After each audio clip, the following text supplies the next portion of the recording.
ఏది ధ్యానిస్తే బాగుంటుంది అని కొంత ప్రభు రాకడను గూర్చి చూసాము. అయితే ఇంకా ఏది ధ్యానిస్తే బాగుంటుంది అని ప్రార్థన చేస్తూ ఉన్నప్పుడు ఆమోసు గ్రంథాన్ని ప్రభు దృష్టిలోని తీసుకొచ్చాడు. తీసుకురావడమే కాకుండా ఆమోసు గ్రంథాన్ని నేను చూసినప్పుడు ఈరోజు నా యొక్క అనుదిన భాగంలో ఆమోసు గ్రంథం మొదటి అధ్యాయం మొదటి ఒక 2 వచనాలు మాత్రమే మనము కలిసి చదువుకుందాం. ఆమోసు గ్రంథం మొదటి అధ్యాయం మొదటి 2 వచనాలు కలిసి చదువుకుందాం. యూదా రాజైన ఉజ్జియా దినములలోను ఇశ్రాయేలు రాజగు యెహోయాషు కుమారుడైన యరొబాము దినములలోను భూకంపము కలుగుటకు 2 సంవత్సరముల ముందు ఇశ్రాయేలును గూర్చి తెకోవాలోని పశుల కాపర్లలో ఆమోసును కనబడిన దర్శన వివరము. అతడు ప్రకటించినదేమనగా, యెహోవా సీయోను నుండి గర్జించుచున్నాడు, యెరూషలేములో నుండి తన స్వరం వినబడజేయుచున్నాడు. కాపర్లు సంచరించు మేతభూములు దుఃఖించుచున్నవి, కర్మేలు శిఖరం ఎండిపోవుచున్నది. ఇది మొదటి భాగం. అయితే ఈ దినం నా యొక్క అనుదిన భాగంలో ఇంటి ఉజ్జియా వచ్చిండే కదా అని చూశాను. అవును, ఉజ్జియా 26వ అధ్యాయము 2వ దినవృత్తాంతముల గ్రంథం 2వ దినవృత్తాంతముల గ్రంథం మొదటి వచనాన్ని మనము చదువుదాం. 26వ అధ్యాయం 2వ దినవృత్తాంతములు 26వ అధ్యాయం మొదటి వచనం చూడండి. మనం అందరం కలిసి చదువుకుందాం. అంతటా యూదాజనులందరూ 16 ఏండ్ల వాడైన ఉజ్జియాను తీసుకొని తన తండ్రి అయిన అమజ్యాకు బదులుగా రాజుగా నియమించరి. 2వ వచనం కూడా, అతడు ఏలాదును కట్టించి రాజుకు తన తండ్రి అతని పితరులతో కూడా నిధించిన తర్వాత అది యూదా వారికి తిరిగి వచ్చినట్లు చేశాను. సరే, 3వ వచనం చూడండి. ఉజ్జియా ఏలనారంభించినప్పుడు 16 ఏండ్ల వాడే యెరూషలేములో 72 సంవత్సరములు ఏలెను. అతని తల్లి యెరూషలేము కాపురస్తురాలు, ఆమె పేరు ఏకెలియా. చాలు, మళ్ళొకసారి చూశాను నా భాగాన్ని. ఓహో, ఉజ్జియా. అయితే ఏమైంది? ఆమోసు గ్రంథం మొదటి అధ్యాయం మొదటి వచనం కన్ఫర్మేషన్, అంటే కన్ఫర్మ్ అయింది, నిశ్చయిత. అంటే ఏమని? ధ్యానించటం అనేటువంటిది ఎంతో కొంత ఆత్మీయంగా మేలు పొందడానికి క్షేమకరంగా ఆశీర్వాదకరంగా ఉంటుంది అని నిశ్చయిత కలిగింది. సరే, ఏదేమైనప్పటికీ మనం ఆమోసు యొక్క గ్రంథంలోని కొన్ని విషయాలని చూడడానికి ఈ దినం నుంచి ప్రారంభిస్తున్నాం. గమనించండి పిల్లరా, మరి ఆమోసు అనగానే ఆయనను గురించి, అంటే ఆమోసు గ్రంథాన్ని చదివినటువంటి వారు, ఆమోసుని గురించి విన్నటువంటి వారు, అసలు చిన్న ప్రవక్తలు గురించినటువంటి, అంటే కొన్ని అధ్యాయాలతో వ్రాసినటువంటి మరి ఈ పుస్తకాలను లేక చిన్న ప్రవక్తలు అంటారు. కాబట్టి చిన్న ప్రవక్తలు అన్నంత మాత్రాన చిన్న ప్రవక్తలు ఏం కాదండి. వాళ్ళు అధ్యాయాలు తక్కువ ఉంటే చిన్న ప్రవక్తలు, గొప్ప ఎన్నో ఎక్కువ అధ్యాయాలు ఉన్న వారిని పెద్ద ప్రవక్తలు అనడం మామూలు ఆనవాయితీ. కానీ అలా పెట్టడానికి పేరు బైబిల్లో ఏం లేదండి. అందరూ దైవదాసులు, మరి దేవుడు ఏర్పరచుకున్నటువంటి వారు. అయితే తేడా ఏమి దేవుడు ఎప్పుడు చూపించలేదు, కాబట్టి మనము చూపించడానికి వీల్లేదు. కాబట్టి మామూలుగా అర్థం కావడానికి చిన్న ప్రవక్తల గ్రంథాలు అంటాం అంతే. అంతేగాని వాళ్ళు చిన్న ప్రవక్తలు కాదండి. ఈయన చిన్న ప్రవక్త, ఏషియా చాలా అధ్యాయాలు వేసిన పెద్ద ప్రవక్త, ఇట్లా మనం అనడానికి ఆధారం ఏం లేదు.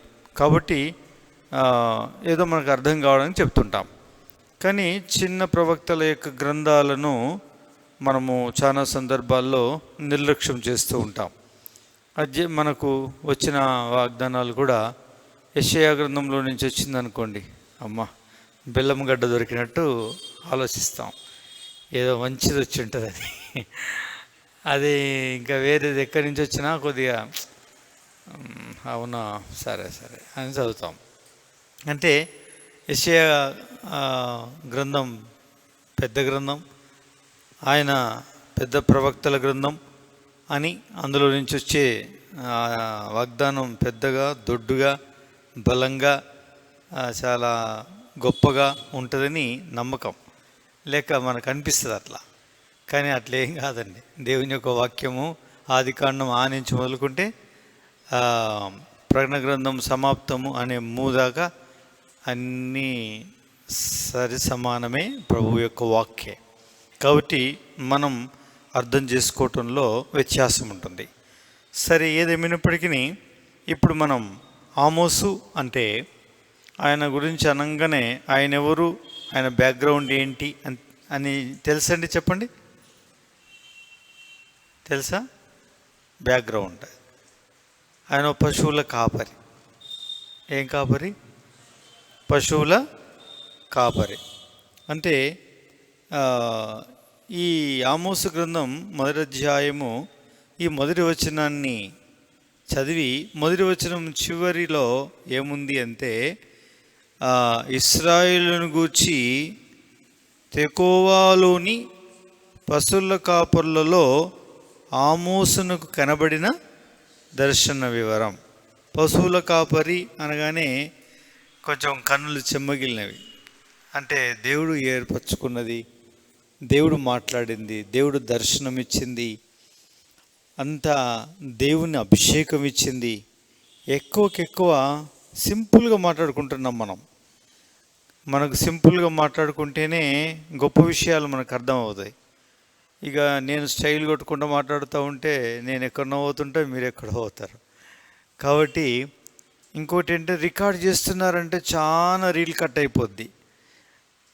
లైవ్ వింటున్నారంటే ఇంకా రీల్ కట్ అయిపోయి ఇక ప్రియమైన సోదరులారా అని మొదలు పెడితే ఇంకా అస్సలు జీవం కాదు కదా, ఉన్నది కాస్త ఊడిపోయి లేనిదేదో నా కొప్పు తెచ్చి పెట్టుకున్నట్టు ఉంటుంది. అది జరుగుతుంది అదే. కాబట్టి అట్లేం మాట్లాడుకోవద్దు. మనం ఉన్నది ఉన్నట్లే చక్కగా మన యొక్క మంచి భాషలో మనకు అర్థమయ్యే విధానంలో మంచిగా స్వేచ్ఛా స్వాతంత్రాలతో ఆత్మకి స్వాతంత్రం ఇస్తూ మాట్లాడుకోవడం అనేది మంచిది. వేషం వేయాల్సిన పని ఇక్కడ ఏం లేదు. నాకు కోటు లేదు, టై లేదు, ఏది లేదు. మనం అలా చూపించుకోవాల్సిన అవసరం ఏం లేదు. రైట్. కాబట్టి ఇప్పుడు చూడండి, ఆమోసు గ్రంథం అంటే ఈ మొదటి అధ్యాయం మొదటి వచనం చివరిలోకి వచ్చేసరికి పశువుల కాపరులలో ఆమోసుకు కనబడిన దర్శన వివరం. పశువుల కాపరు అనగానే కొంచెం హృదయం ద్రవించి కన్నులు చెమ్మగిలినవి. ఎందుకంటే ఆయన అభిషేకమైనా సరే, ఆయన దర్శన ప్రాప్తి కానివ్వండి, ఆయన స్వరదర్శన ప్రాప్తి కానివ్వండి, ఆయన యొక్క హృదయాంతరంగంలోని గుండెచాటు మాట కానీ, ఆయన మనసు విప్పి మాట్లాడి తన ప్రజలకు తెలియజేయాలనుకున్నది కానీ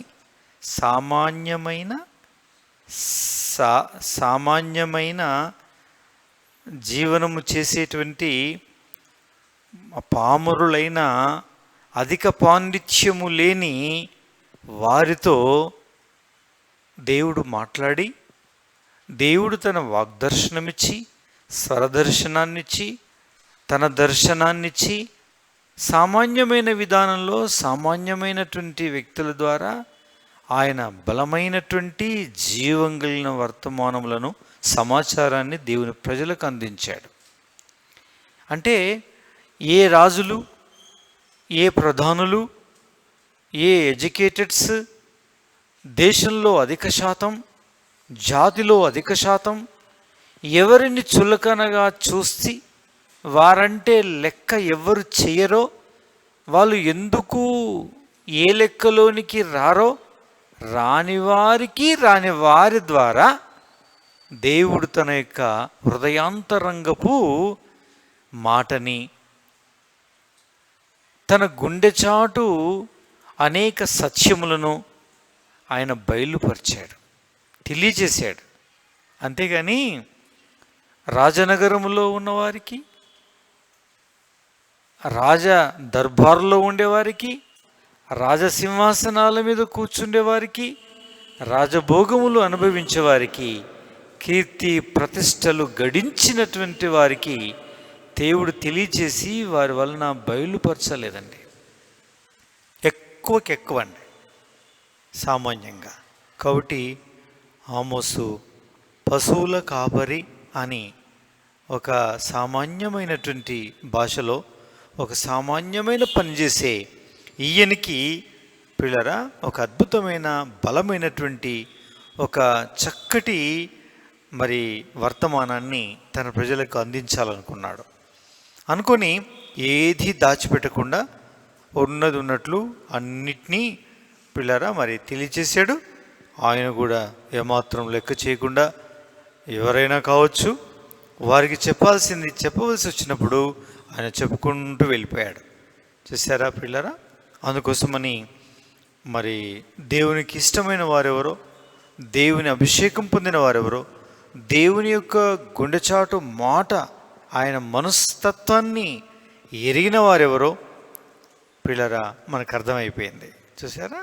అందుకే ఎవరు దీనులుగా ఉంటారో, దీనులై ఎవరు గడగడ వణుకుచూ ఉంటారో వారిని లక్ష్యముంచి ఆయన ప్రత్యక్షతను, ఆయన బయలుపరుపును, ఆయన స్వరూప దర్శనాన్ని ఇచ్చి దైవికమైన పరలోక సంబంధమైన మర్మములను బయలుపరిచి దేవుడు ఘనంగాను గొప్పగా వాడుకున్నాడు. చూసారా? కాబట్టి చదువు సంధ్యలతో అవసరం లేదు. ఆ తర్వాత ఇంకో విషయము, ఆ విధంగా ఉన్నా లేకున్నా అతిశయించి గర్వించి నేను పర్వాలేదు సమర్థుడును అనుకున్న వారందరినీ కూడా దేవుడు లెక్క చేయకుండా, వారిని కనీసం క్రీగంట కూడా చూడకుండా పిల్లరా ఎందుకు పనికి మాలినటువంటి వారి మీద దృష్టి పెట్టి తన మహిమ కొరకు వాడుకున్నాడు. అంటే దీని అర్థం ఏంటంటే మనం సాధ్యమైనంత వరకు ఆ రీతిగా ఉండడానికి మనం ప్రయత్నం చేయాలి, ప్రార్థన చేసుకోవాలి, ప్రతిష్ఠించుకోవాలి. ప్రభా, నేను కనిపించకూడదు, నేను బయలుపరచబడకూడదు, కీర్తి ప్రతిష్టలు గడించిన వాడనై ఉండకూడదు, అధిక ధనమును, అధిక జ్ఞానాన్ని, అధికమైనటువంటి పలుకుబడి, పేరు, ఖ్యాతి, ప్రఖ్యాతులను సంపాదించుటకు నేను అరువులు చాచి పరుగులు తీసి అలసిపోయి అసలు నేను లిస్టులో లేని వ్యక్తిగా అయిపోకూడదు ప్రభా. దయచేసి నన్ను మరుగుపరచు అని ప్రార్థన చేసుకోవడంలో దైవత్వం ఉందండి. అట్టి వారిని నేను దృష్టించువాడై ఉన్నాడు. ఇది దైవలక్షణమైనది. మన రక్షకుడైన యేసుక్రీస్తు ప్రభు వారి ప్రధాన లక్షణము అయ్యున్నది. అది మనం ఎరుగుదాం, కానీ అభ్యాసం చేయం. అది నాకు బోధించడానికి బాగుంటుంది, మీరు వినడానికి చాలా బాగుంటుంది, కానీ అనుసరించటం మాత్రం తుంగలో కలిపేస్తాం. అది మనం చేసే పని. అందుకే క్షమాపణ కోరుకుందాం. ప్రభు, నిజమే ఇలాంటి సత్యములను ఇలా అనుసరించే మూలమైన ఆధ్యాత్మికమైన పాఠాలను, అమూల్యమైనటువంటి ఇట్టి మాటల్ని నేను లక్ష్యము చేయక, దృష్టి పెట్టక, కేవలం అందరూ పైరూపను లక్ష్య పెట్టి పైన కనిపించే పేరు, ఖ్యాతి, ప్రతిష్టలు అనేటువంటి వారి కొరకు వేగిరపడినట్టే నేనును వేగిరపడి నీ మహిమను కాస్త దొంగిలించి మేము ఇలా తయారయ్యాం, నేను ఇలా తయారయ్యాను, ప్రభా నన్ను క్షమించు అని ఇప్పటికైనా మనం కానీ, మన భార్యలు, మన భర్తలు, మన పిల్లలు అలా కూడి వచ్చేటువంటి సంఘములు ఈ మనసు కలిగి ఉంటే యేసయ్య ఎక్కడికి వెళ్ళడండి, మనతోటే ఉంటాడు. ఎప్పుడైతే అలా కాకుండా ఉల్టా ఉంటామో, నాయనా ఇక్కడ నాకు చోట్లేదురా బాబు, నేను మళ్ళీ వస్తా అని ఏం చేస్తాడు? సైల్యూట్ కొట్టి వెళ్ళిపోతాడు. ఇంకా తర్వాత మనం ఏం చేసుకుంటాం? ఇక ఆయన సైల్యూట్ కొట్టి వెళ్ళిపోతే మనం ఏం చేస్తామంటే ఒకరినొకరిని కొట్టుకుంటాం, చూపులతో, మాటలతో, ఇంకా రకరకాల భాషలు, రకరకాల విద్యలన్నీ ఉపయోగించి ఇంకా అంతే. ఇంకా అది దైవత్వము, దైవ సన్నిధి మాత్రం కూడా ఉండదు. ఇదే జరిగేటువంటి విషయం. అందుకే మనం ఇట్టి లక్షణం కొరకు ఏం చేసుకోవాలి? మనం ప్రార్థన చేసుకోవాలి, అలా ప్రతిష్ఠించుకోవాలి. అట్టి మనసు కలవారమై ఉండడానికి మనం అప్పగించుకోవాలి, ప్రయాసపడాలి. అప్పుడు దేవుడు ఏ మూలకు ఉన్నా, ఎక్కడో ఉన్నా, నువ్వు ఏం చేస్తూ ఉన్నా, అసలు అందరూ చూసే విధానంలో నిన్నేం చేస్తాడు దేవుడు? తన ఇష్టమైతే ఎత్తైన చోట ఉంచుతాడు ఆయన. కానీ నన్ను ఉంచాడు అనుకోవు, నన్ను ఉంచినాడు చూడు ఎట్టుంచినాడో చూసుకున్నావు అని చూయించుకోవడం కానీ అట్లాంటిది మనసే ఉండదు. కానీ నువ్వు అందరికీ కనిపిస్తూ ఉంటావు. నీకు తెలియదు, నీ వలన ఎంతోమంది మేలు పొందుతూనే ఉంటారు. నీ ఎదురుంగొచ్చి ఎవ్వరు మెచ్చుకోరు, కానీ నిన్ను గురించి నీకు తెలియని ప్రతి చోట సాక్ష్యమిస్తూ ఉంటారు. ఇది దైవ లక్షణం, ఇది ప్రభు కోరే లక్షణం. అట్లాంటి ఎవడైనా ఉన్నాడా అని ఆయన లోకమంతంతటా ఏం చేస్తున్నాడండి? సంచారం చేస్తుంది ఆయన దృష్టి. కానీ మచ్చుకు కూడా దొరకట్లేదంట ఆయనకి. అది ఆయనకు కలిగే బాధ. అందుకే దయచేసి మనం ప్రతిష్ఠించుకుందాం, అలా క్షమాపణ కోరుకుందాం, పశ్చాత్తాపడదాం. దేవుడు మనం దీవిస్తాడు. సరే, ఆమోస్ అంటే అదన్నమాట. నేను ఆమోస్ గురించిన చరిత్ర చెప్పట్లేదండి. ఆమోస్ ఏ సంవత్సరంలో ఉండేను చెప్పట్లేదు. అంటే చెప్పే వాళ్ళను కించపరచడం కాదండి, వినాలి, మంచిది. అది మనకు కొంత జ్ఞానం వస్తుంది. కానీ ఆత్మీయంగా శూన్యం అవుతాం, ఏమీ ఉండదు. అయితే బుర్ర మాత్రం పెరుగుతుంది, ఆధ్యాత్మికంగా మాత్రం మేలిసమంతా కూడా కలగదు. నాకు ఇంత తెలుసు అనుకుంటాం. అమ్మో ఈయనకు బాగా తెలిసినట్టుంది అని మీరు అనుకుంటారు. నన్ను ఉప్పంగా చేస్తుంది, నా మాట్లాడిన వాళ్ళందరినీ ఉప్పంగా చేసి ఈ బుర్రలో పెరుగుతారు. కానీ ఆత్మలో మాత్రము ఏమవుతాం? జీరో అవుతాం. సరే, కాబట్టి అది నేను చెప్పదలుచుకోలేదు, నాకు అసలు తెలియదులేండి, అది వచ్చిన ప్రాబ్లం. కాబట్టి మనకు తెలిసింది చెప్పుకుందాం, ఓకేనా? ఇప్పుడు మళ్ళొకసారి మొదటి వచనాన్ని చదువుకుందాం. యూదా రాజైన ఉజ్జియా దినములలోనూ కలిసి చదువుకుందాం. ఆమోస్ గ్రంథం 1వ అధ్యాయం 1వ వచనం. యూదా రాజైన ఉజ్జియా దినములలోనూ ఇశ్రాయేలు రాజగు యెహోయాషు కుమారుడు యరొబోము దినములలోనూ భూకంపం కలుగుటకు 2 సంవత్సరముల ముందు ఇశ్రాయేలును గూర్చి తెకోవాలోని పశువుల కాపర్లలో ఆమోసున కనబడిన దర్శన వివరం. కాబట్టి ఇది ఎవరి కాలంలో అనంటే వాక్యం చెప్తుంది యూదా రాజైన ఉజ్జియా దినములలో. ఇశ్రాయేలు రాజేమో యెరోబాము, యూదా రాజేమో ఉజ్జియా. వీరు పరిపాలన చేస్తున్నప్పుడు ఆమోసుకు ప్రత్యక్షమైన ఒక అద్భుతమైనటువంటి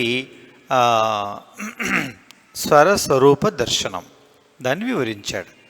అయితే ఇది ఎప్పటికి అంటే ఆ సమయంలో కాలం ఎలా ఉంది అంటే సుఖము, సౌఖ్యము, 3 పువ్వులు 6 కాయల్లాగా తులుగుదుగుతూ ఆనంద సంతోషాలతో చింతా చీకు లేకుండా సుఖభోగములలో, సుఖ సౌఖ్యములలో చక్కగా జీవిస్తున్న కాలం అంటది. అలాంటి కాలం మనకు అర్థమైద్ది. ఉజ్జియా ఎన్ని సంవత్సరాలు లేడు అని చూస్తే ఎన్ని సంవత్సరాలు చెప్పండి? చూడకుండా చెప్పాలి, ఎందుకు చదివినాం. 72 సంవత్సరాలు. ఎన్ని సంవత్సరాలు? అసలు దైవ ప్రామాణిక సంవత్సరాలు 40 మాత్రమే. కానీ మనోడు ఆ సెంచరీ కొట్టేసేసి ఇంకా 12 సంవత్సరాలు ఎక్కువగా ఏలాడు. అన్ని సంవత్సరాలు ఏలాడంటే అతను ఉంచడానికి దేవుడికి ఏమైంది? ఇష్టమైంది కాబట్టి తన కాలంలో ఇశ్రాయేలీలు, యూదావారు, ముఖ్యంగా ఆయన ఏలుతున్న కాలంలోని తన పరిపాలనలో ఉండేటువంటి వారందరూ కూడా ఎంతో ఆనందంగా, సంతోషంగా పిల్లరా మరి జీవిస్తూ ఉన్న కాలం. అయితే ఆ టైంలో సుఖ సౌఖ్య భోగభాగ్యములు, సుఖశాంతులు కలిగి జీవిస్తున్నారన్న మాటే. కానీ పిల్లరా వారిలో ఆశించని, అంటే వారు చేయవలసింది చేయకుండా చేయకూడని దాని వైపు ప్రతి ఒక్కరూ వాళ్ళ దృష్టి మలుపబడి వారు ఆధ్యాత్మికమైనటువంటి పథంలో నుంచి, అంటే మార్గంలో నుంచి డైవర్ట్ అయిపోయి పిల్లరా ప్రభువుకి ఇష్టం కానటువంటి మార్గంలో అనుసరించడానికి ప్రయత్నాలు చేశారు, జారిపోయారు. దాంతో ఆయనకు చాలా కోపం వచ్చింది. ఎలాగా చూడండి, 2వ వచనం చదవండి ఒకరు. అతడు ప్రకటించినదేమనగా, యెహోవా గర్జించుచున్నాడు, వినబడజేయుచున్నాడు, దుఃఖించుచున్నవి. చాలు, ఇది పరిస్థితి. అర్థం చేసుకోండి. ఇంత క్రితం అనుకున్న ప్రకారంగా సుఖ సౌఖ్య భోగ భాగ్యములందు ప్రజలు వర్ధిల్లుతూ ఉంటే, వాటిలో మమైక్యమై అందులో మైమర్చిన వారై ఉన్నప్పుడు ఈయనకంట కోపం వచ్చేసిందంట. ఎందుకని కోపం వస్తుంది? తలుపు తీయలేదండి, టీవీ శబ్దం ఎక్కువ చేశారు, నాన్నగారు వచ్చి తలుపు కొట్టాడు, ఎవరికి వినబడలేదు. అందరిని మెచ్చుకుంటారండి. ఇంట్లోకి వచ్చిన తర్వాత ఎడా పెడా వేసి తగిలిస్తే ఎవరి రూమ్లోకి వాళ్ళే వెళ్ళిపోయి తలుపులు నువ్వు చేసుకుంటారు. అమ్మో, డాడీకి భలే కోపం వచ్చేసిందమ్మ, నాన్నో నా తండ్రి నన్ను ఎడగొడతాడో అనుకున్నాను. ఎందుకంటే అట్లా ఎందుకు వచ్చింది? పనికి మాలినటువంటి టీవీ శబ్దాల్లో మునిగిపోయి ఎవరి శబ్దం వినలేదో, తండ్రి శబ్దం వినలేదు, కోపం వచ్చింది. అంతేనా? సేమ్ డిట్టో ఇదే జరిగింది. ఏం జరిగింది?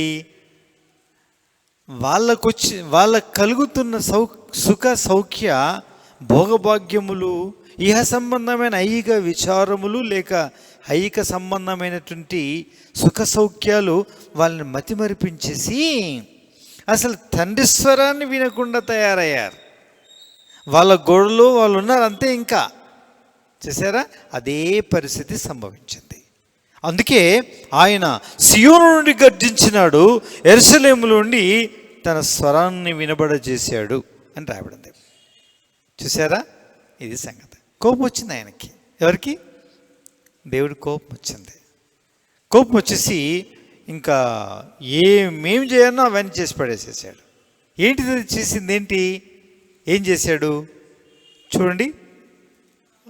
కాపరులు సంచరించు మేత భూములు దుఃఖించుచున్నవి, కర్మేలు శిఖరం ఎండిపోచున్నది. చాలండి. ఈ రెంటిని చిన్నగా చూసేసి ఈ పూటకి ఈ యొక్క ధ్యానాన్ని ముగించుకుందాం. గమనించండి, మనము ఏ వాక్యాన్ని కూడా, ఏ పదమును కూడా శరీర సంబంధంగా మనము తలంచం. ఆ శరీర సంబంధం దృష్టితో మనం చూడవలదు. అలా చూస్తే దానికి సంబంధించిన మెటీరియల్ అనగా వస్తురూపకమైన భౌతికమైన సమాచారం తప్ప ఆధ్యాత్మికంగా ఏ ముక్క కూడా మనకు అర్థం కాదు, మనకు తెలియదు. ఒకవేళ ఒకవేళ బైబిల్ రాసింటే అంటే భౌతికమైన విషయాలు అర్థం కావడం కొరకు, నాలెడ్జ్ సంపాదించుకోవడం కొరకు మీరు చదవండి బైబిల్ అని ఒకవేళ దేవుడు ఒకవేళ రాయించి ఉండింటే ఈ గ్రంథం కేవలం వారి జాతి వారికే పరిమితమే వారి లైబ్రరీలలో ఉండేది, వాళ్ళ గ్రంథాలయాల్లో ఉండేది. కానీ ఈ దినం వేల భాషల్లో రాయబడి ప్రపంచమంతటా కూడా ఏ మారుమూలకు వెళ్ళినా అక్కడెల్లా పంచబడింది అనడానికి కారణం ఏంటంటే ఆయన అట్టి మెటీరియల్ వస్తురూపకమైన భౌతికమైనటువంటి విషయాలను మాత్రమే మనుషులకు అందించాలన్నటువంటి ఉద్దేశము చేత బైబిల్ రాయబడలేదు. మరి ఎందుకు రాయబడింది అంటే ప్రియులారా, ఈ వాక్యము జీవవాక్యమై ఉండి జీవము కలిగినదై ఉండి ఒక్కొక్క పదములో ఒక్కొక్క వాక్యములో ఆధ్యాత్మికమైనటువంటి ఎంతో గొప్ప సమాచారం అంతటి ఇమిడ్చి పరిశుద్ధాత్ముడు ఏం చేశాడు? కుదించి ఏం చేశాడమ్మా? రాయించి పెట్టాడు. అంటే అర్థం ఏంటి? ఒకే వాక్యాన్ని ఎంతోమంది నిలబడి ఈ చోట బోధ చేసిన, ఒకరు బోధించిన బోధకి ఇంకొకరు చేసే బోధకి సంబంధం ఉండదు, కానీ వాక్యం మాత్రం అదే అయి ఉంటుంది. అంటే సంబంధం కాదు, అంటే నూతనమైనటువంటి, మెరుగైనటువంటి, ఇంకా మెరుగైనటువంటి, ఇంకా మర్మయుతమైనటువంటి, ఇంకా అర్థం కానటువంటి, ఇంకా ఇలా ఎవరు చెప్పినా ఇంకా అర్థం కానటువంటి అనేక విషయాలు అర్థం చేయిస్తారు. ఇవి ఎక్కడున్నాయా అని చూస్తే ఎక్కడ దొరకవు, మళ్ళీ ఎక్కడ దొరకవు. ఇదేంటి అంటే పరిశుద్ధాత్ముని మూలముగా పలికి వ్రాసినటువంటిదే, కానీ మనుషుని యొక్క మనసులో పుట్టిన ఆలోచన ప్రకారంగా దైవగ్రంథం ఏమాత్రం కూడా వ్రాయబడలేదు. అందుకే ఏమన్నాడు యోహాను అంటే, నేను ఆయన చేసిన కార్యములన్నీ వివరించి రాసేదని అనుకుంటున్నా, అలా రాసిన గ్రంథాలు పెట్టుటకు ఈ భూలోకం యేసయ్యను గురించి మాత్రమే చెప్పిన మాట అండి. ఇంకా ఆదికాండం నుంచి ప్రకటన గ్రంథం చివరి వరకు ప్రతిదాన్ని వివరించి రాస్తే ఎన్ని భువన భాండములైనను సరిపోదు, అనంతం. అంత పరిజ్ఞానాన్ని, అంత ఆధ్యాత్మికమైన సత్యములను ఎన్నిటినో ఇమిడ్చి ఈ గ్రంథాన్ని చేతిలో పట్టుకునేటట్లు చేశాడు, ప్యాకెట్లో పట్టుకునేటట్టు చేశాడు, చిన్న సెల్ ఫోన్లో ఇమిడ్చేటట్టు చేసి పడేసేసాడు. ఇదేంటండి? అదే మరి మర్మం. అందుకే మానసికంగా బైబిల్ చదివితే ఏమీ అర్థం కాదండి, కేవలం శరీర సంబంధంగా మాత్రం తెలుస్తాయి కొన్ని విషయాలు, అంతే. ఆ తర్వాత మళ్ళీ చదువుబుద్ధి కాదు ఇంకా. కానీ ఆత్మీయంగా ధ్యానించ మొదలు పెడితే, నువ్వు ఉదయం మొదలుకుంటే సాయంకాలం కాదు కదా, రాత్రి కాదు కదా, మళ్ళీ తెల్లారనివ్వండి లేవబుద్ధి కాదు. దాని మధురం, దాని మాధుర్యం అలా ఉంటుంది. అందుకే మనం ఆత్మచేతనే వివేచించాలి, మనం ఆత్మచేతనే ధ్యానించాలి, ఆత్మీయమైన దృష్టి చేతనే మనము పరిశీలించి పరిశోధనాపూర్వకంగా మనము చదివి ధ్యానిస్తూ ఉంటే దాని మాధుర్యం, దాని మర్మయుతమైన అనేక సంగతులు మనకి ఏమవుతాయండి? ప్రబోధించబడతాయి. అప్పుడు మన ఆత్మ ఏమవుతుందండి? బుర్ర పెరగదు, ఏమవుతుందండి? ఆత్మ ఉజ్జీవింపబడుతుంది, ఆత్మలో ఎదుగుతూ ఉంటాం, ఆత్మసత్యాలు ఇంకా అనేకం మనకు ఏమవుతుంటాయండి? తెలుస్తూ ఉంటాయి. ఇది ఈ ప్రకారంగా మనం బైబిల్ చదవడానికి ఉపక్రమించాలి. అందుకే దేవా, నాకు తెలియని ఈ దినం ఇన్ని సంవత్సరాలు చదువుతున్నాను, మళ్ళీ నేను అంటే రిపీట్, మనం ఆదికాండం నుంచి మళ్ళీ అయిపోయినాక మళ్ళీ మొదలు పెడతాం కదా, చదువుతున్నాను ప్రభా, ఈ సంవత్సరం నువ్వు నాకు ఎట్లా అర్థం చేయిస్తావు, ఈసారి చదువుతున్న ఈ అధ్యాయం నాకు ఎట్లా అర్థం చేయిస్తావు, ఇందులో ఉన్న నాకు మరుగైన మర్మాలు ఎట్లా బయలుపరుస్తావు ప్రభా అనే ఉద్దేశంతో అనే ప్రార్థన చేసుకుని చదివామనుకోండి, ఈ బైబిల్ పాతకు కావచ్చు కానీ చదువుతుంటే దీని భావాలు మాత్రం క్రొత్తగా అర్థమవుతాయండి, క్రొత్తగా అర్థమవుద్ది. అందుకే మోకాళ్ళ మీద ఉండి 2 చేతులతో పట్టుకొని బంగారాన్ని చూసుకుంటూ ఒక్కొక్క పదాన్ని, ఒక్కొక్క అక్షరాన్ని చూస్తుంటే అసలు నీకే అనిపిస్తుంది, నువ్వు చూసిన వాళ్ళకి అనిపిస్తుంది, అమ్మా ఏం దొరుకుతుందో ఏమో దీంట్లో అనిపిస్తుంది. అర్థమైందండి? అందుకే మనం ఈ రీతిగా చదవాలి, అందుకే ఈ రీతిగా ధ్యానించాలి, ఈ భావన కలిగి ముందుకెళ్ళాలి. అప్పుడు అనేక విషయాలు మనకేమవుతాయి? అర్థమవుతాయి. కాబట్టి ఇప్పుడు మనం ఏం చేస్తామంటే ఈ 2వ వచనంలోని సగభాగం నుంచి చదువుతాం. చదవండి. సంచరించు మేత భూములు దుఃఖించుచున్నవి, కర్మేలు శిఖరము. మొదటిది ఏంటంటే మేత భూములు దుఃఖించుచున్నవి. ఏమవుతున్నాయంట? మేత భూములు ఏమవుతున్నాయి? దుఃఖించుచున్నవి. ఇప్పుడు మేత భూములు, ఇప్పుడు మనం ఇంత క్రితం చూసాం, ఏమని చూసాము? సుఖము, సౌఖ్యము, సౌకర్యములు, సుఖభోగాలతో దేశం తులుదుగుతూ మైమర్చి జీవిస్తున్న కాలం అది. సుఖశాంతులతో జనులందరూ కూడా చాలా ఆనంద సంతోషాలతో కాలం గడుపుతున్నారు అని రాయబడింది. అలా రాయబడిన ఆ కాలంలో సియోనులో ఈ మాట ఎందుకు రాశాడండి? సుఖశాంతులు ఎందుకు అంటేనే వర్తమానం వస్తుందండి. ఎందుకు, ఏమిటి, ఎలా, ఈ విధంగానే ఎందుకు రాశారు అంటే దీన్ని అర్థం ఏంటి మరి అని ప్రశ్నార్థకంగా చదివినప్పుడు, అంటే తెలుసుకోవాలన్న ఉద్దేశం కలిగిన ప్రశ్నలు వేస్తూ చదివినప్పుడు అనేక సత్యములు మనకేమవుతాయండి, అర్థమవుతాయి.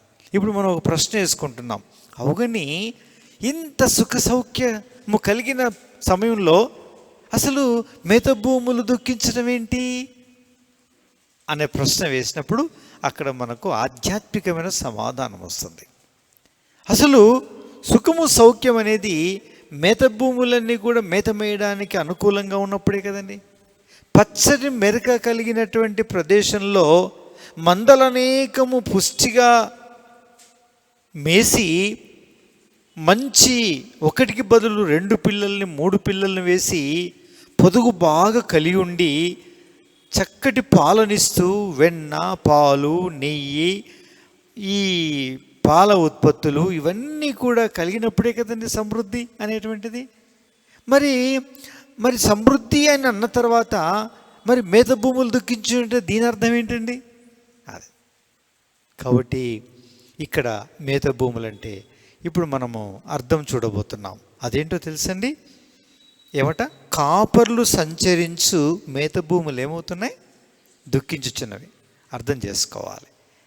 మేత భూములు అంటే మన ఆలోచనలో కేవలం గొర్రెలు మేసేవి అంతేనా, పశువులు మేసేవి, ఇలా కొన్ని అడవి జంతువులు మేసేవి ఏంటివండి అవి? మేత భూములు. అయితే ఈ మేత భూమి దేన్ని గూర్చి చెప్పాడు అంటే ఇది గొర్రెలు, తర్వాత పశువులు, తర్వాత కొన్ని గడ్డి మేసే జంతువులు మేసేటువంటి మేత భూములు కాదండి అవి. అంటే ఈయన ఏ ఉద్దేశం చేత చెప్తున్నాడంటే మనుషులు మేసే మేత భూములు. మనుషులు మేసే మేత భూములు అంటే ఇప్పుడు మనం ఈ దినం ఇలా అందరం కూడి ఉండి ఇలాంటి మాటలు చెప్పుకుంటూ ఉన్నామంటే, ఈ జీవగలిగిన వాక్యము పంచుకుంటూ ఉంటున్నామంటే, ఈ ఆధ్యాత్మికమైన ఈ మాటలు మన ఆత్మల్ని ఏం చేస్తున్నాయండి? మన ఆకలి, ఆధ్యాత్మికమైన మన దాహాన్ని, ఆధ్యాత్మికమైనటువంటి బలహీనతలని ఇవి మేయుట ద్వారా, ఇవి వినుట ద్వారా మన ఆత్మ ఉజ్జీంపబడటము, పోషింపబడటము అనేది సంభవించి మనం పరిశుద్ధాత్మ యందల ఆనందాన్ని ఏం చేస్తున్నామండి? అనుభవిస్తున్నాం. అయితే ఈ మేతభూమి ఏదన్నట్టు అంటే తన ప్రజలైన వారిని గొర్రెలతో, యెహెజ్కేలు ఏమంటాడు? గొర్రెలు అనబడు మీరే నా యొక్క గొర్రెలు అంటాడు. గొర్రెలు ఎవరటండి? 34వ అధ్యాయం చివరి వచనం చదవమా? యెహెజ్కేలు గ్రంథం 34, యెహెజ్కేలు గ్రంథం 34వ అధ్యాయం. నా గొర్రెలను నేను మేపుచున్న గొర్రెలునగు మీరు మనుష్యులు, నేను మీ దేవుడను, ఇది ప్రభు అయిన యెహోవా వాక్. చాలండి. ఇప్పుడు చెప్పండి, గొర్రెలు ఎవరో? మేత మేయుచున్న మీరే ఆ యొక్క మనుషులు అనబడే మీరు గొర్రెలు. మేత మేయువారు, ఆహారం తినువారు అని లేదు అక్కడ, మేత మేయువారు. మరి మేత భూములు ఏమన్నట్టు? మరి మనం గడ్డి తింటామా? గడ్డి తినాం. కానీ ఇప్పుడు వింటున్న ఈ వాక్యమే, ఈ పచ్చటి వాక్యమే, ఈ పుష్టిగలిగిన వాక్యమే, ఈ మధురమైన వాక్యమే, ఈ మర్మయుతమైన వాక్యమే అనేక పోషక పదార్థాలతో అన్ని దిక్కుల నుంచి మనల్ని తాకుతూ, సరిచేస్తూ, చక్కబెట్టడానికి, చక్కదిద్దడానికి ప్రయత్నం చేసే సమృద్ధి పుష్టినిచ్చేటువంటి ఆత్మీయ జీవితానికి కొరత లేనటువంటి అన్ని విటమిన్స్, మినరల్స్ని ఇచ్చేటువంటి శ్రేష్టమైన ఆహార పదార్థముతో పోల్చబడినటువంటి ఆ మేతే ఈ దేవుని యొక్క వాక్యం. ఈ దేవుని యొక్క వాక్యం అనేటువంటి ఈ వివరణ ఇదొక మేత భూమి ప్రియులారా. ఈ మేత భూమి ఏమైంది అంటే రాయబడింది, మేత భూములు ఏమైపోయినాయి? దుఃఖించుచున్నవి. ఇప్పుడు మేత లేక గొల్లు దుఃఖించుచున్నవా? ఇదేం ధ్యానించుడన్నా, వీటికి పోయేటట్లేదు. ఇక ఆమోస్ గ్రంథం ఎప్పుడైపోతాయో అనుకుంటారు కొద్దిమంది. మరి లేకపోతే ఇంత చక్కగా ఎన్నో విషయాలను ఆయన మర్మయుక్తంగా దాచిపెట్టాడంటే మరి ఏదో ఊరికి అలవోకగా చదువుకుంటూ పోతే మనకేమర్థం అవుతుంది చెప్పండి? అర్థం కాదు. సమాచారం మనకు తెలియదు ఏది కూడా ఆత్మీయంగా. అందుకే అలా ధ్యానించాలా, అలా చదవాల్సిందే, ఆ విధంగా మనము ధ్యానించవలసిందే. గమనించండి, మేత భూములు దుఃఖించుచున్నవంటే మేత దుఃఖిస్తుందా లేకుంటే గొర్రెలు దుఃఖిస్తున్నాయా? మేత భూములే దుఃఖిస్తున్నాయి. మేత భూములు దుఃఖించుచున్నవి అంటే అర్థం చేసుకోండి, మేత భూములు దుఃఖించుచున్నవి అంటే మేత సమృద్ధిగానే ఉంది కానీ మేయడానికి ఏం లేవు, గొర్రెలు లేవు. మరి ఏం తింటున్నారు, ఏం మేస్తున్నారు వీళ్ళు అంటే యావత్ యూదా జనాంగం బర్గర్స్ తింటున్నారు,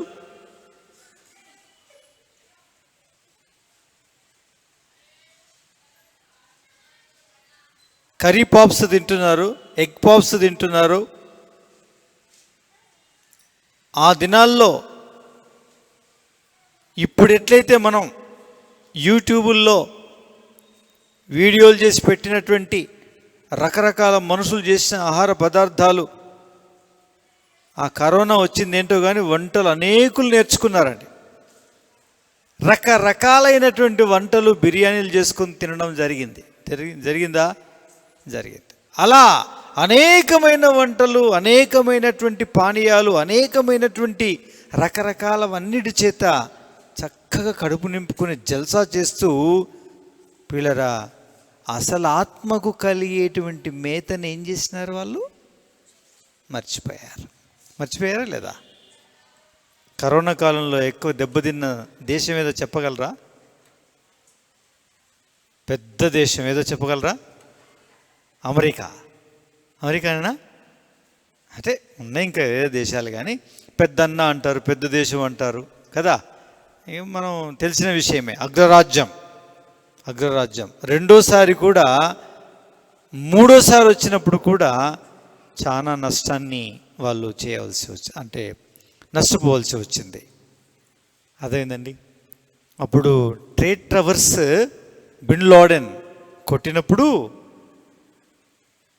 అప్పటి వరకు ఖాళీగా ఉండే చర్చిలు ఒక్కసారి అమెరికా ఉలిక్కిపడి వెళ్తే చర్చెస్ సరిపోక రోడ్ల మీద టెంట్లు వేస్తే రోడ్ల మీద కూర్చున్నారండి, చర్చికి ఎదురుగా రోడ్ల మీద. అంటే అప్పటిదాకా భూమి ఏమైంది? చర్చ్ అనేటువంటి వాక్యోపదేశం చేసే ఆ మేత భూమి అప్పటి వరకు ఏమైంది? ఏడ్చుకుంటా ఉంది.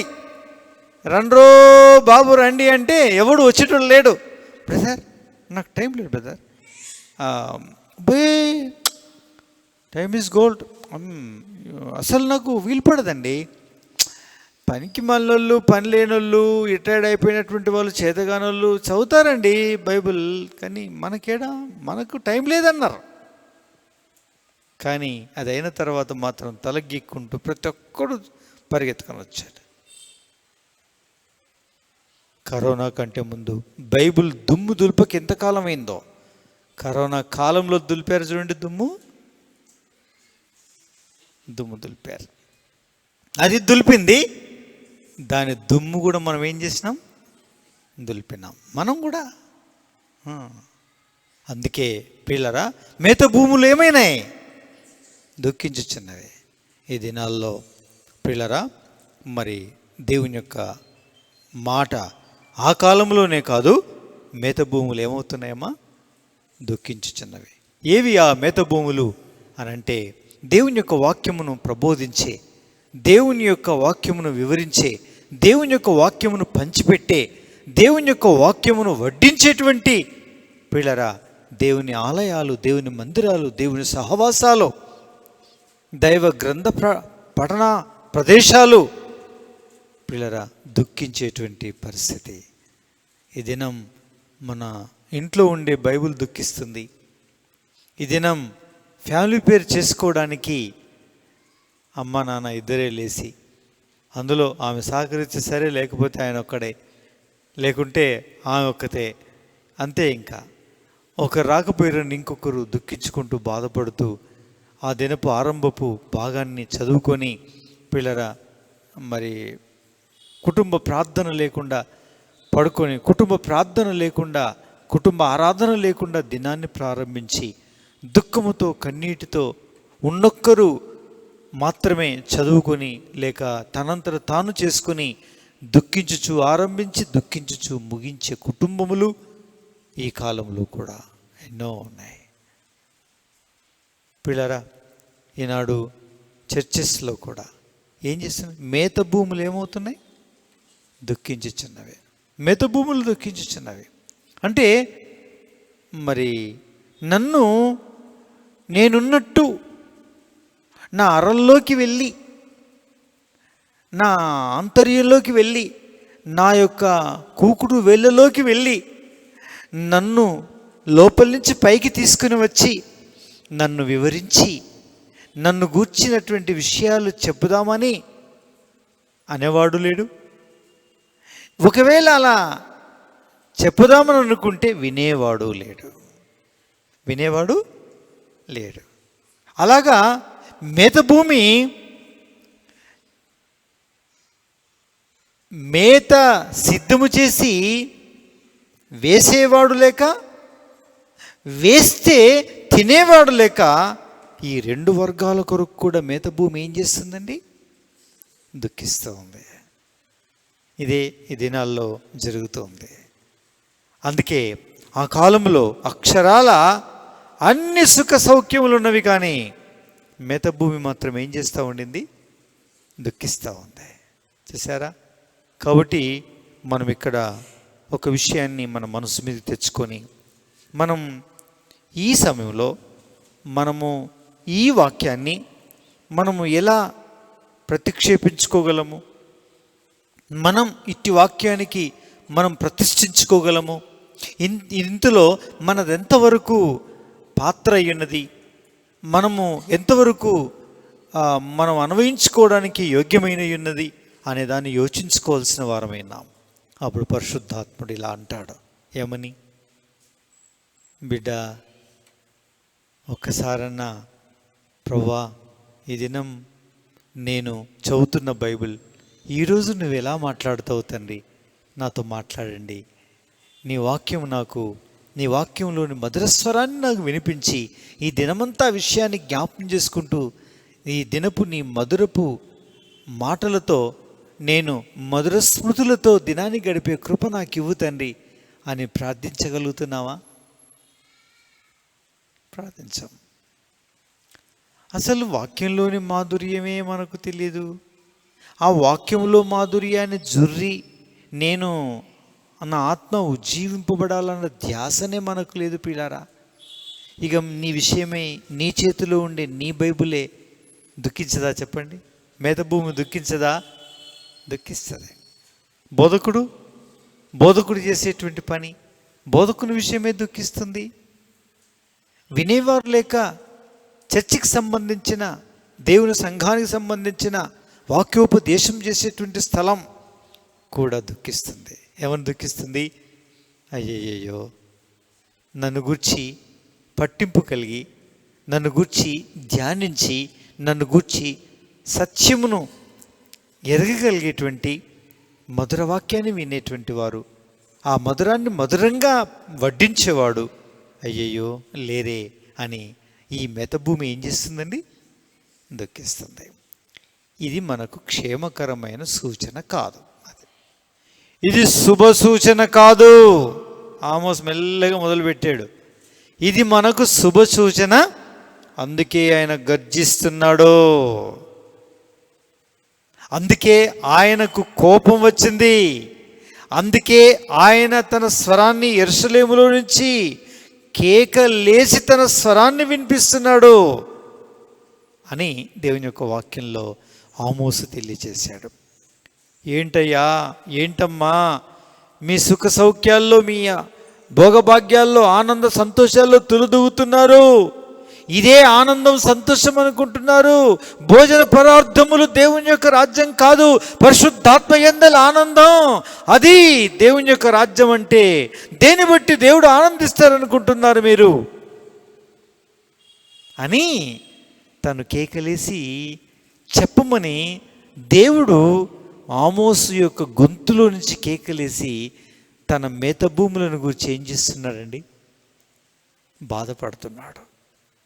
అందుకే పిల్లరా, ఎవరి గూర్చైతే ఈ మేత భూమి అనగా బైబిల్ గ్రంథం, బైబిల్ పఠనం, సంఘ ప్రార్థన సందర్భంలో విత్తబడే, ఉపవాస ప్రార్థన సందర్భంలో విత్తబడే, దేవుని ఆరాధన మందిరంలో విత్తబడే దేవుని యొక్క వాక్యం నానా సందర్భాల్లో నానా విధములుగా నీ విషయమై నువ్వు మేయాల్సిన మేత మేయకుండా నీ ఉంటే, నీవు అలా సిద్ధపడి స్వీకరించకపోతే, నీ విషయమై ఏ మేత భూమి అయితే నిన్ను గూర్చి దుఃఖిస్తూ ఉంటుందో అది నీకు శుభ సూచన కాదు.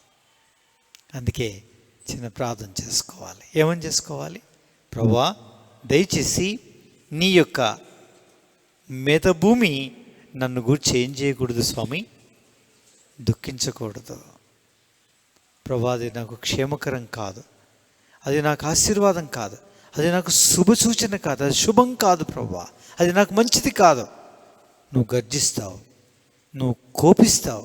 నువ్వు కోపించావంటే దాన్ని చల్లార్చడం ఎవరి వల్ల కాదు తండ్రి.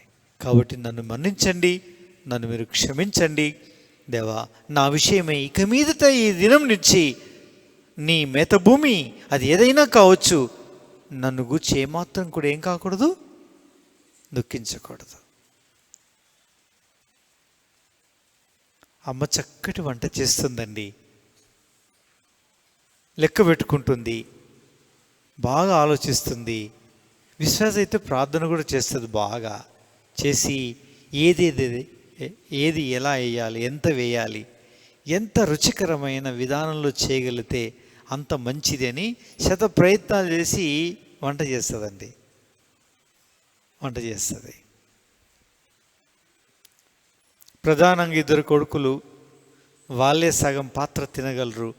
వాళ్ళు తినే తిండిని గురించి ఆలోచిస్తూ, అమ్మో నా కొడుకులు కడుపు నిండా తింటారు అని అనుకొని పాపం ఎంతో ఆశతో అందరూ తింటుంటే నా కడుపు నిండుతుంది, అదే చాలు నాకు అన్న తాపత్రయంతో వండి సిద్ధం చేసిన దినాన ఫంక్షన్లకు పోయి కొడుకులు గడ్డి మేసొస్తే ఈ తల్లి ఏం చేస్తుంది చెప్పండి? ఆ రోజు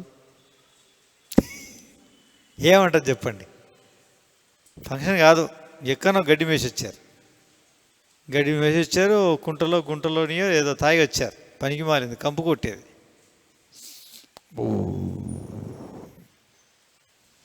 ఏమిరా మమ్మీ నేను తిన్నా అంటాడు. అరే ఇదేందిరా, నేను ఇంత చేశాను అంత చేశాను. వండిన వంట గురించి తలంచి ఆలోచించి కష్టపడి రుచికరంగా తయారు చేసిన తల్లి గుండె తరక్కపోవడం కాదు, కడుపు తరక్కపోవడం కాదు, కానీ అసలు తాను కూడా తృప్తిగా బుక్కెడు తినకుండా ఏమవుతుందండి? పడుకుంటారు. సిద్ధం చేసిన తల్లికి ఎంతో దుఃఖం. పాత్ర కూడా ఏమంటారు తెలుసా? నన్ను నిండా నింపారు. అమ్మ, ఎందుకో తెలుసా? ఈ ఇంటిలో ఉన్న వారందరి కడుపు నిండా నేను నింపాలని అని అది ఖాళీన కొద్దీ సంతోషపడుతూ ఉంటుందంట. ఎవరు? పాత్ర. ఎవరు తినకపోతే ఏం చేస్తంట? ఇక పాడవుతుంది. దీన్ని తీసుకుపోయి పొద్దుట ఏం చేస్తారు? ఇంకా చా చా చా చా ఎంతో బాధపడతంట. ఇవి వాటి ఆత్మకథ, మీకు తెలియదు ఆ సంగతి. అలాగే దేవుని యొక్క వాక్యం అలాగే దైవ వర్తమానాలు, అలాగే దేవుని యొక్క మర్మయుతమైన సంగతులు బైబిల్ గ్రంథంలో పిల్లరా దుఃఖిస్తూ ఉంటాయంట. అదేనండి. అందుకే దయచేసి మనం మన మనసు మీద తీసుకోవాల్సిన మంచి మాట ఏంటంటే, నన్ను బట్టి మాత్రం ఎట్టి పరిస్థితుల్లో ఏ దినం కూడా మేతభూమి ఏం కాకూడదు, దుఃఖించకూడదు. అది మనం చేసుకోవాలి ప్రార్థన. అప్పుడు దేవుడు అద్భుతంగా ఏం చేస్తాడండి, మనల్ని దీవించి ఆశీర్వదిస్తాడు. ఎన్నో సత్యాలు దేవుడు తెలియజేసి బయలుపరుస్తాడు. ఇది మేతభూమి దుఃఖించుచున్న విధము కొంతవరకు మనం చూసాం. సరే, రెండవది చూద్దాం. చూడండి త్వరగా.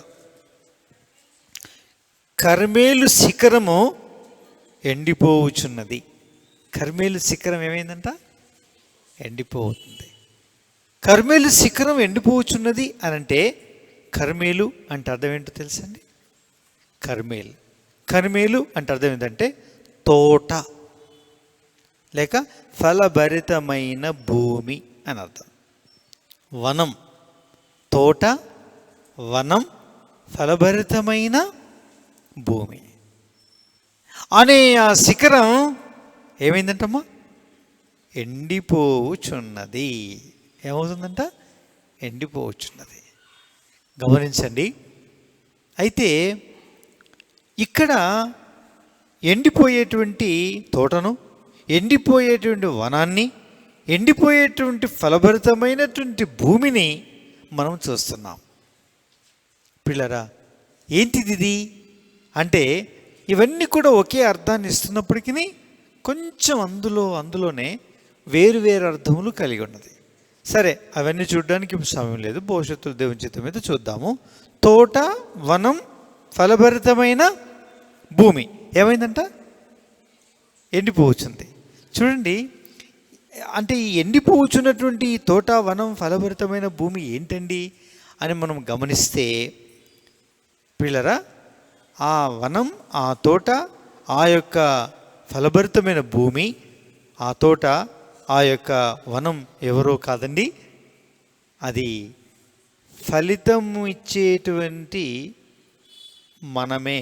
ఆ యొక్క తోట, ఆ యొక్క వనం, అదే ఫలభరితమైన భూమి. పిల్లారా, అంటే దేవుడు ఏమని ఆలోచిస్తున్నాడు, ఆయన ద్రాక్షావనంలో ఒక అంజూరపు చెట్టు తీసుకొచ్చి ఏం చేశాడట, మధ్యలో నాటాడట.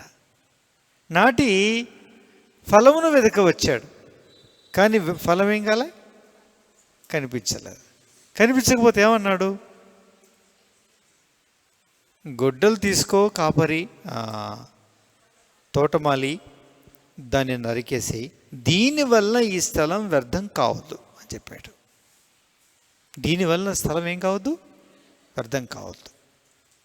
పిల్లరా, ఆ తోట, ఆ యొక్క అంజూరపు వృక్షం మొక్క ఎవరో కాదని, అది సంఘమును, ఆ సంఘములో నాటబడిన మనము ఒక్కొక్కరమని దేవుని యొక్క వాక్యము మనకు వివరిస్తుంది. అట్టిది ఏమైంది అంటే, అదే మనము అనబడే శిఖరం ఏమైందంట, ఎండిపోతుంది. అదే కాబట్టి ఎందుకు ఎండిపోతుంది, ఇది కర్మేలు శిఖరం అంట. పిల్లరా, పర్వతం శిఖరాగ్రం దేన్ని చూపిస్తుంది అంటే, దేన్ని చూపిస్తుందంటే, కొండ, పర్వతం, శిఖరాగ్రం దేన్ని చూపిస్తుంది? లూకా సువార్త 6వ అధ్యాయం 12వ వచనం చదవండి గురు. 6:12 త్వరగా. ఆ దినముల యందు ఆయన ప్రార్థన చేయుటకు కొండకు వెళ్ళి దేవుని ప్రార్థించుట యందు చాలు. చెప్పండి. కొండకు వెళ్ళి దేవుని ప్రార్థన చేయుట యందు రాత్రి గడిపాను. ద్రాక్ష అంటే ద్రాక్ష చెట్లమా, అంజూరపు చెట్టు అంటే అంజూరపు చెట్లమా, ఎండినామంటే నిజంగా ఎండినట్టు కనిపిస్తున్నాము మనం? ఎండినట్టు కనిపించట్లేదు. ద్రాక్ష చెట్లు కాదు, అంజూరపు చెట్లు కాదు. సరే, మనం మనబడు మనుషులు మనమే ఆ ద్రాక్ష చెట్లు, ఆ యొక్క అంజూరపు చెట్టు.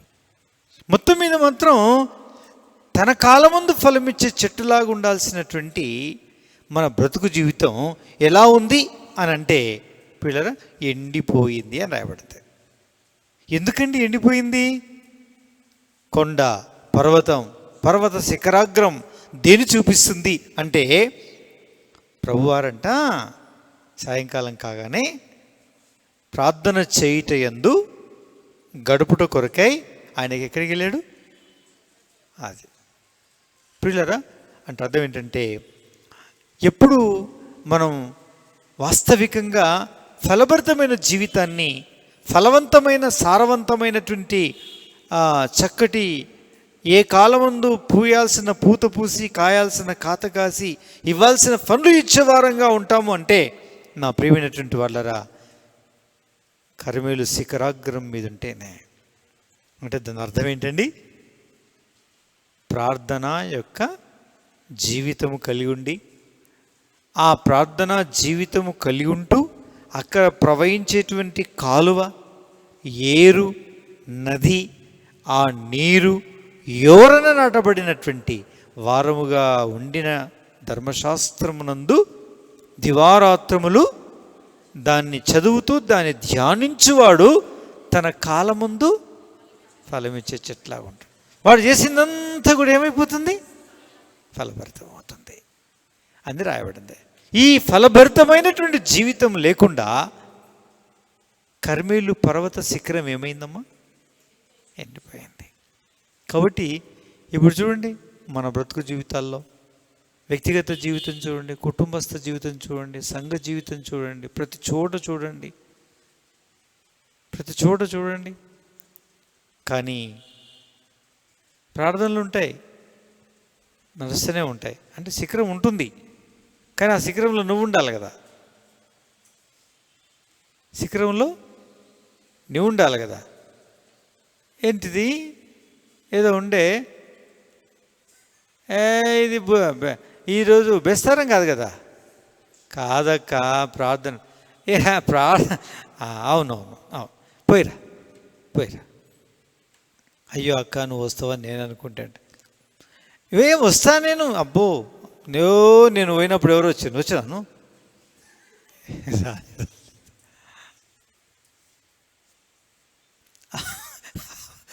అప్పుడెప్పుడో వచ్చింది ఆమె. ఆ వచ్చినప్పుడు ఎవరు లేరు, అప్పుడు మస్తు వచ్చిందంట. ఇప్పుడు మాత్రం చాలు. నీకేం తెలుస్తుంది? తెలుస్తుంది తర్వాత. నువ్వు పోయిరా అమ్మా, నువ్వు పోయిరా పో, కొత్తగా వచ్చిన నీకేం తెలుస్తుంది అంటారు. అంటే పాతగైతే ఏమవుతుందన్నమాట ప్రార్థన. గమనించండి. అంటే పిల్లరా, ప్రార్థన ప్రవహించే నీరు అనే దేవుని యొక్క వాక్యమును, ధర్మశాస్త్ర గ్రంథ పఠనము, ధ్యానము పిల్లరా, ఈ రెండు పిల్లరా ఉండినవి. కానీ ఆ శిఖరం మీద ఉండేటువంటి ఆ తోట ఏమైందమ్మా? ఏమైపోయింది? ఎండిపోయింది. ఎందుకు ఎండిపోయింది? ప్రార్థన లేదు. కొద్దిమంది వస్తాం,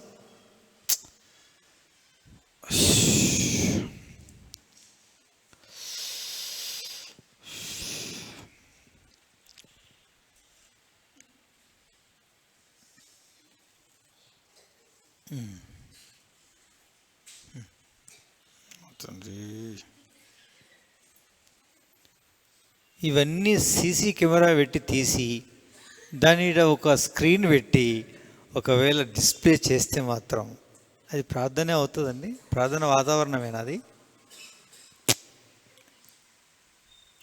రాని వాళ్ళు రాలేదు, వచ్చిన వాళ్ళమి భారం ఉందండి, పట్టింపు ఉందండి, కన్నీరు ఉందండి, వేదన ఉందండి, దుఃఖం ఉందా అండి? లేదు. నీరు లేదు, ప్రార్థన లేదు, వాక్యము లేదు, ప్రార్థన లేదు. అందుకే శిఖరమైనప్పటికీ అది తోట అయినప్పటికీ, అది ఫలభరితమైన భూమి అయినప్పటికీ, అది వనమైనప్పటికీ పిల్లరా అదేమైపోయిందంట, ఎండిపోవచ్చున్నది. ఈ దినాల్లో అదే వంతుకు చేయాలంటే చెయ్యాల, బరువు లేదు, బాధ్యత లేదు, పట్టింపు లేదు, పర్వాలేదు.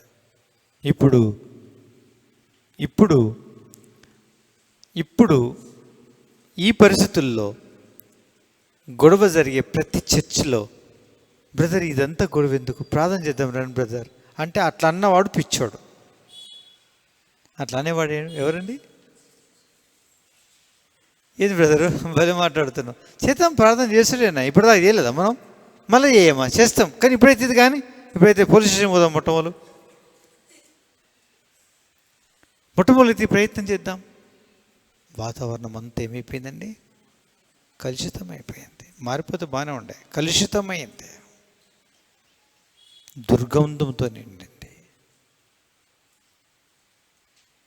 హృదయాలు కలుషితమైనాయి, విధానము, తలంచే విధానము కలుషితమైపోయింది, అనుసరించే విధానం అంతా కలుషితమైపోయింది, నా హృదయమే కలుషితమైపోయింది, నా విధానాలు కలుషితమైపోయినాయి, నేను బోధించే బోధ కలుషితమైపోయింది, నా బోధ వినే మీరందరూ కూడా కలుషితమైపోయారు, హృదయాలు కల్మషమైపోయినాయి, కలుషితమైపోయినాయి. పిల్లరా, మన యావత్ కుటుంబాలు, హృదయాలు, వ్యక్తులు, సంఘము, సహవాసము, కాపరులు, దేవుని ప్రజలు, దేవుని నాయకులు, దేవుని యొక్క సేవకులు, యావత్ టాప్ టు బాటం అందరం కూడా ఏమైపోయినామండి, ఎండిపోయింది.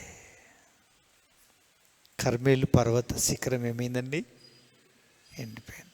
ఒకప్పుడున్న శిఖరం యొక్క వైభవం ఈ దినం వెలవెలబోతుందే, వెలవెలబోయినా పర్లేకుండే కానీ కంపు కొడుతుందే. ఆ కంపు అనేకుల నాసికా రంధ్రాల్లో జొరబడి ప్రతి ఒక్కరు కూడా ఉక్కిరి బిక్కిరి అయిపోతున్నారే. ఇలాంటి చూడకూడదే, ఇలాంటిది అనకూడదే, అయ్యయ్యయ్యో ఎంత అపవిత్రం, ఎంత భయంకరం అయిపోయింది, చీచి చీచి అనేటువంటి పరిస్థితి వచ్చేసింది కదా. ఎవరూ కాదండి, మనమే, నేనే. ఎక్కడో జరిగే విషయాన్ని మనం నిందించడం కాదండి, ఫస్ట్ మనని మనం ఏం చేసుకోవాలా, నిందించుకోవాలి. పరోక్షంగా మనమే కారకులం, ప్రత్యక్షంగా ఎవరో కనిపిస్తున్నారనుకోండి, కానీ దాని వెనకాల మనందరం ఉన్నాం. నిర్లక్ష్యపరులైన వారందరూ, ప్రార్థన లేని వారందరూ, వాక్యం లేని వారందరూ, వాక్యం ఉన్నదున్నట్టు ధ్యానించి అర్థం చేసుకుని జీర్ణించుకోలేని వారమైన మనందరం ఇట్టి దినం యొక్క పరిస్థితికి మనందరం ఎవరం చెప్పండి, కారకులం. పరోక్షంగా మనెల్లరం కారకులం. మీరెవ్వరు ఒప్పుకోకపోయినా నేను మాత్రం ఒప్పుకుంటాను, నేను కారకుణ్ణి. ప్రభువా, కర్మేలు పర్వత శిఖరం ఎండిపోవడానికి, ఫలభరితమైన తోట, వనము, ఈ ఫలభరితమైనటువంటి భూమి కారణం ఎండిపోవడానికి నేను ప్రభువా. ప్రార్థన లేదు, నీ వాక్యము లేదు తండ్రి, నన్ను మీరు క్షమించండి, మీ అగ్నితో కాల్చండి, మీ రక్తంతో కడగండి, నన్ను పవిత్రపరచండి ప్రభువా. దయచేసి ఈ శిఖరాన్ని మళ్ళొక్కసారి జ్ఞాపకం చేసుకొని, ఏదో శిఖరాన్ని బాగు చేయడం కాదు తండ్రి, నేను అనబడేటువంటి నా శిఖరం, ఆ శిఖరం మీద నేనుండి, అట్టి తోటగా నేనుండి, అట్టి తోటలో నాటబడిన మొక్కనుగా నేనుండి, నా కాలముందు నేను ఫలమిచ్చేటువంటి మొక్కగా ఎదిగి వృక్షమై ఫలభరితమైన బ్రతుకు బ్రతికే ఆ కృప నాకు ఇవ్వు తండ్రి అని ప్రార్థన చేసుకోగలగాలి. ఒక్కడు మోకరించాడండి, ఒక్కడు మోకరించాడు, లక్షల జనం మేలు పొందారు. కానీ దినం అలా ఎవడైనా మోకరించేవాడు ఉన్నాడా అని ఆయన చూస్తే, మోకరించి అదే ధ్యాసతో ప్రార్థన చేయగలిగే ఆ యొక్క కర్మేలు పర్వత శిఖరం మీద ఆ మోకాళ్ళు ఏం కావట్లేదండి, దేవుడికి కనిపించటం లేదు. చూస్తున్నాడు ఆయన. మనం ఉందాం, మన కుటుంబం ఉందాం, మన సంఘం ఉందాం. మనమేదో సంస్కారం చేసి మరి బాగు చేసి ఉద్ధరిస్తాము, ఎవరినో అని కాదండి, మనం మన వ్యక్తిగతంగా మన కుటుంబాన్ని అలా కుటుంబాలుగా కూడి వచ్చి మన స్థానిక సంఘాన్ని ఉద్ధరించుకోగలిగితే ఇక అంతా ఉద్ధరింపబడ్డట్టే లెక్క. అందుకే దేవుని యొక్క సన్నిధానంలో మనం ఏం చేసుకుందామండి. అందుకే ఒక దైవజనుని గురించి విన్నాను. ఉదయం 6 గంటలకి, సాయంకాలం 6 గంటలకి, లేక ఉదయం 6 గంటలకి దైవ సాన్నిధ్యంలో కూర్చుంటే 11:30-12 గంటలు చేసేవాడండి ప్రార్థన.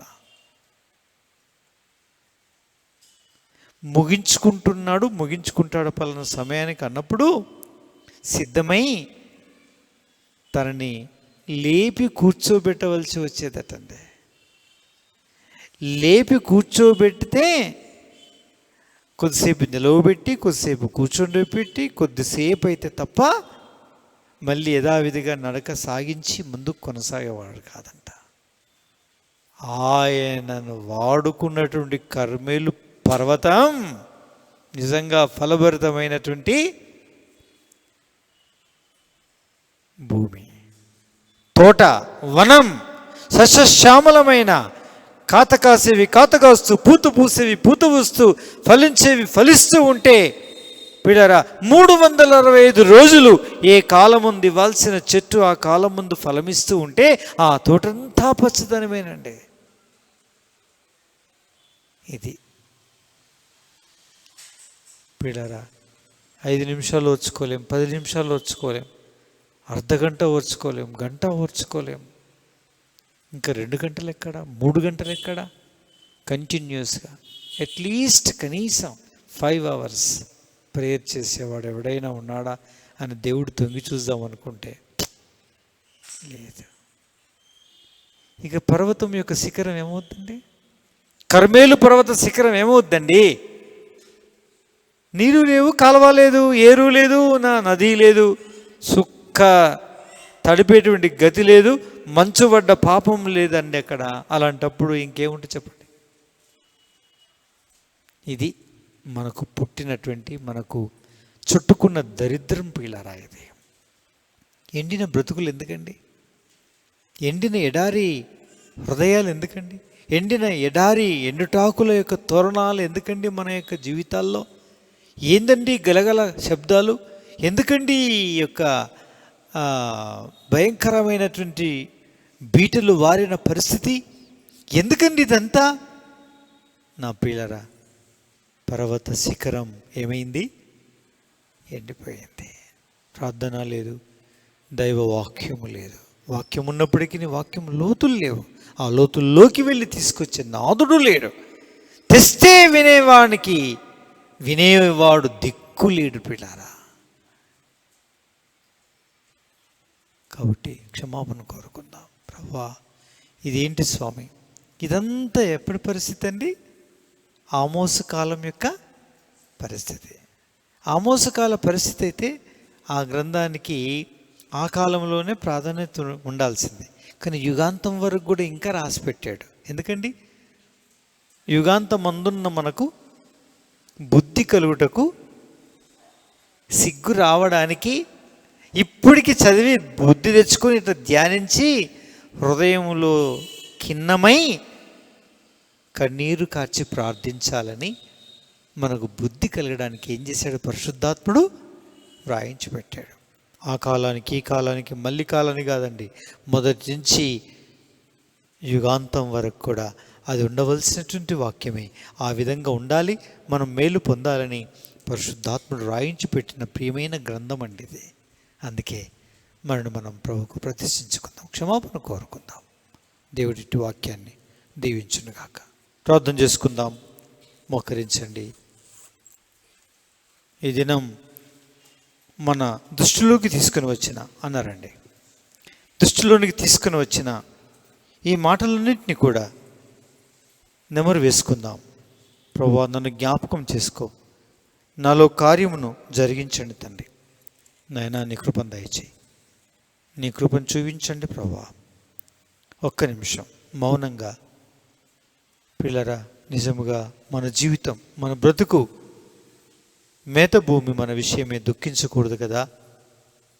వాస్తవికంగా మన శిఖరం ఫలభరితమైన తోట, వనమనబడిన ఇట్టి అద్భుతమైనటువంటి ఈ స్థలం మన హృదయం, మన జీవితం, మన కుటుంబం, మన స్థానిక సంఘం, సహవాసం అలా ఎండిపోకూడదు కదా ప్రియులారా. కారకులం మేము కాదు, మనం కాదు, నేను. కాబట్టి నన్ను జ్ఞాపకం చేసుకొని ప్రతి ఒక్కరూ అనాలి. తప్పనిసరి తీర్మానం చేసుకుందాం. ప్రభువా, నన్ను బట్టి, నా యొక్క ప్రార్థన లేమిని బట్టి, వాక్య ధ్యానం యొక్క లేమిని బట్టి ఎండిపోతున్న శిఖరాన్ని నా ముందు తీసుకొచ్చా. అలాగే ఉంది నా బ్రతుకు, నా సంసారం, నా కుటుంబం, నా సంఘం అలా ఉంది, నా సహవాసం అలా ఉంది. ప్రభువా, కనికరించు. క్షమాపణ కోరుకుందాం, సరి చేసుకుని సరిపెట్టుకుందాం, తీర్మానం చేసుకొని ఈ రోజు నుంచి మొదలు పెడతాం. దేవా, నీ వాక్యమును నా విషయమై దుఃఖించకుండా నేను నీ సన్నిధానంలో మౌనధ్యానంగా చక్కగా ధ్యానించి చదివే వ్యక్తిగా చేయండి. నీ సన్నిధానంలో వ్యక్తిగతంగా ప్రార్థన చేయడానికి, ప్రార్థనా జీవితం అధికం కావడానికి నా మోకాల జీవితాన్ని బలపరచు. నేను శిఖరం మీద కనిపించాలి. ఎప్పుడు నువ్వు చూసినా సరే కాలువ దగ్గర కనిపించాలి. నా చేతిలో బైబిల్ కనిపించాలి. నేను ఎప్పుడు ధ్యానించి అట్టి వాక్యాలు నా హృదయాంతరంగంలో ఎప్పుడు నెమరు వేసుకుంటూ ఉండాలి. ప్రభువా, అలా ఫలభరితమైన జీవితం జీవించే వ్యక్తిగా నన్ను తీర్చిదిద్దుమని ప్రార్థన చేసుకుని ప్రభువుకు అప్పగించుకుందాం. అది శుభ సూచన, లేకపోతే అశుభం, మంచిది కాదు.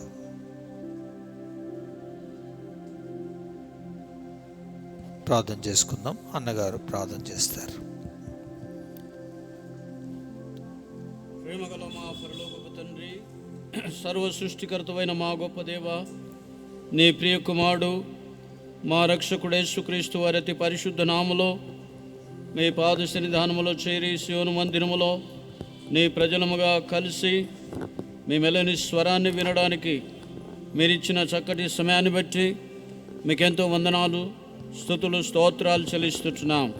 నీ దాసుని మీ ఆత్మను అభిషేకించి ప్రభువా, ఈ అంత్య దినాల్లో సియోను సంఘములో మేము కూడా అతని ప్రభువా మరి మా ద్వారా మేత భూములు దుఃఖించకుండా ఉండాలని మీరు జ్ఞాపం చేసినందుకే స్తోత్రాలు. ఆమోస్ దినాల్లో ఇశ్రాయేలు ప్రజలు అతని ప్రభువా మరి వారు నీకు దుఃఖకరమైనటువంటి జీవితం జీవించినారు, నేను కోపం రేపిన వారుగా ఉంటున్నారు. ఈ అంత్య దినాల్లో కూడా ప్రభువా, సియోను సంఘంలో మేము కూడా నేను కోపం రేపేవారుగా ఉండకుండా ప్రభువా, మేత భూములు మా ద్వారా దుఃఖించకుండా ప్రభువా, మేము కూడా మాకు ఇచ్చిన సమయంలో మీ సన్నిధిలో మీ వాక్యం అనే మేతను సమృద్ధిగా అతని భుజించడానికి, విని హృదయంలో భద్రపరచుకోవడానికి మీరే సహాయపడుతున్నామని ప్రార్థిస్తున్నాం. వాక్యానుసారంగా జీవించి నిన్ను ఘనపరచడానికి సహాయపడుతురండి. ఈ విధంగా తని ప్రభువా, నా ద్వారా మా ద్వారా ఇంతవరకు తని ప్రభువా మేత భూములు దుఃఖించినాయి. కాబట్టి మాకు ఇచ్చిన సమయం, మాకు ఇచ్చినటువంటి తలాంతులు వ్యర్థముగా వాడుకొని నిన్ను దుఃఖపరిచిన వారుగా ఉంటున్నాం.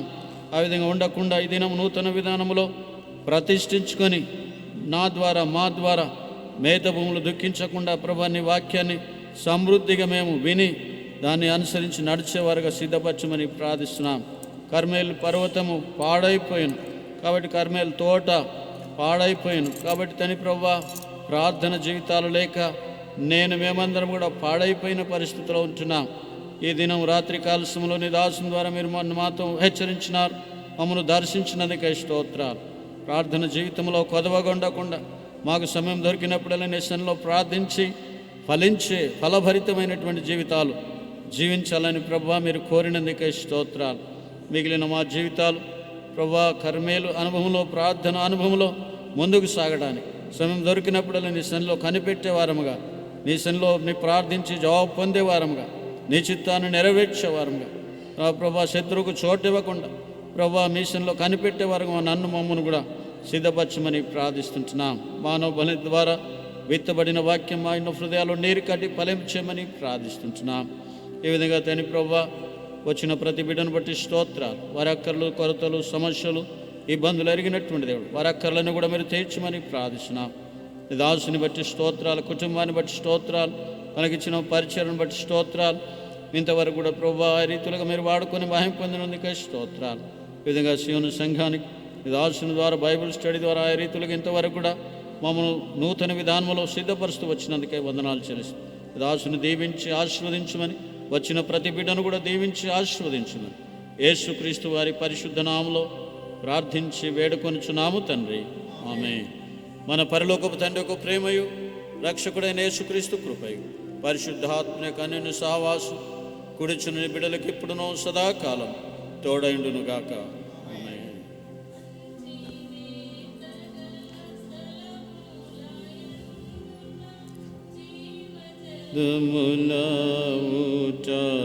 ఊటలయోదకు మంచి మేతగల స్థలము యందున జీవజలముల ఊటలయోదకు నన్ను నడిపించితివి నా మంచి కాపై, నన్ను నడిపించితివి నా మంచి కాపై, నా మంచి కాపరి యేసుక్రీస్తే నన్ను ప్రేమించి నన్ను రక్షించే, నన్ను ప్రేమించి నన్ను రక్షించే.